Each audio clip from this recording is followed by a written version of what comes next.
સુરત શહેરમાં આમ આદમી પાર્ટી દ્વારા ધારાસભ્ય ચૈતર વસાવાના સમર્થનમાં સપોર્ટ માર્ચ યોજવામાં આવી।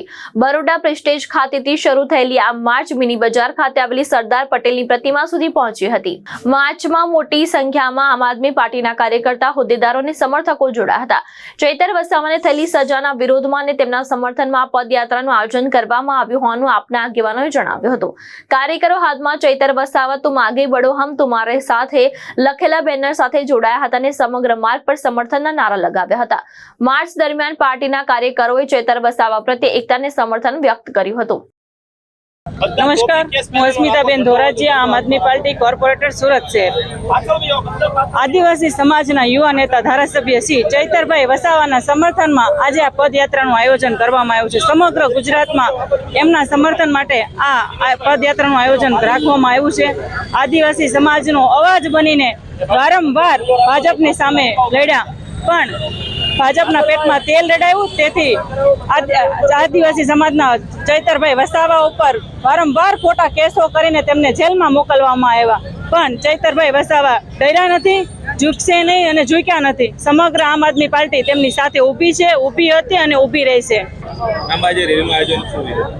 આજે સમગ્ર ગુજરાતના દરેક જિલ્લા મથકે તેમજ મહાનગરપાલિકામાં ચૈતરભાઈ વસાવાના સમર્થનમાં તેમજ ભાજપની તાનાશાહીના વિરોધમાં અમે આ સપોર્ટ માર્ચનું આયોજન કરેલું છે।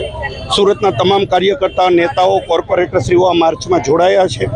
આજે સમગ્ર ગુજરાતની જનતા જાણે છે કે મંગળવારે ગુજરાતની અંદર સમાચાર આવ્યા, એ સમાચારમાં આમ આદમી પાર્ટીના ડેડિયાપાડાના લોકપ્રિય તેમજ લડાયક નેતા ધારાસભ્ય શ્રી ચૈતર વસાવાને તેમજ એમના સહિત 9 લોકોને એ દિવસે 7 વર્ષથી જેલની સજા ફરમાવવામાં આવી।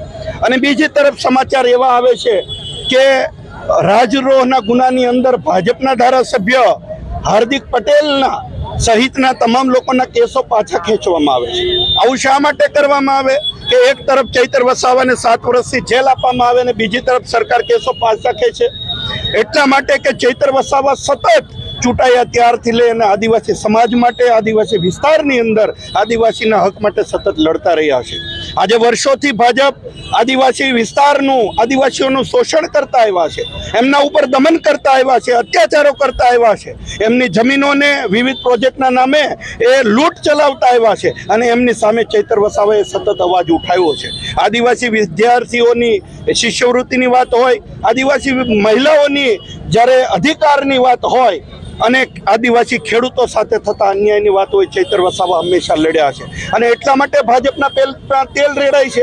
તાજેતરમાં જ ગુજરાતમાં યોજાયેલી જિલ્લા પંચાયત, તાલુકા પંચાયતની ચૂંટણીની અંદર આદિવાસી વિસ્તારમાં અંબાજીથી ઉમરગામની અંદર આમ આદમી પાર્ટીને 400 કરતાં વધારે સીટો મળી।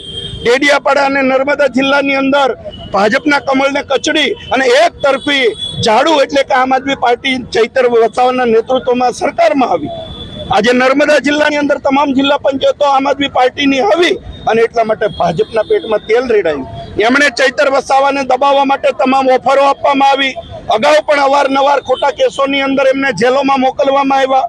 એમને ત્યાં કહેવામાં આવ્યું કે હાર્દિક પટેલની જેમ જો ચૈતરભાઈ પણ ભાજપમાં જોડાઈ જાય તો બધા કેસો પરત ખેંચવામાં આવે, પણ ચૈતર વસાવાએ ક્યારેય ભાજપ સામે ઝૂક્યા નથી, ક્યારેય ડર્યા નથી, ક્યારેય સરેન્ડર કર્યું નથી અને એટલા માટે આજે 9 વર્ષથી સજા કરવામાં આવી। કરુણાતિકા ત્યાં થાય છે કે ચૈતરભાઈના પતિને પણ જેલમાં નાખવામાં આવ્યા, કે જેમને 15 દિવસનું બાળક છે એમને લઈ અને જેલમાં નાખ્યા। કઈ દિશામાં આ ભાજપ કામ કરી રહી છે? આજે સમગ્ર ગુજરાત સુધી આ મેસેજ પહોંચે એના માટે અમે આ સપોર્ટ માર્ચનું આયોજન કર્યું છે અને અમે બધા જ ચૈતરભાઈની સાથે છીએ, ચૈતરભાઈના પરિવારની સાથે છીએ। ભાવેશ ઉપાધ્યાય, દ્રષ્ટિકોણ ન્યૂઝ, સુરત।